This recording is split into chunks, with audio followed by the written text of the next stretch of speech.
ग्लोपाटोन का काम देखना चाहते हैं कि ये कैसे काम करता है, इसका रिजल्ट कैसे आता है, मैं आपको बताता हूँ। ग्लोपाटोन बहुत ही अच्छा है। अगर आप इसको यूज कर लेते हैं ना तो चंद दिन के अंदर अंदर आपके फेस के ऊपर शाइन आ जाती है, आपका कलर फेयर हो जाता है।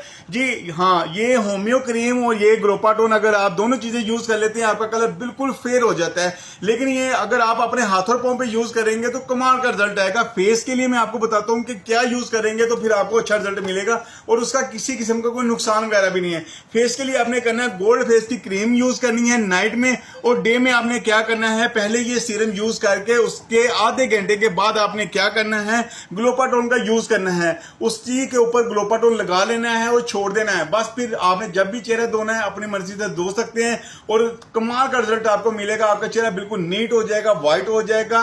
इसी तरह आपने यूज करते रहना है। हाथ और पांव पे आपने ये दोनों चीजें यूज करनी है और फेस के लिए आपने क्या करना है, ये दोनों चीजें यूज करनी है और सीरम से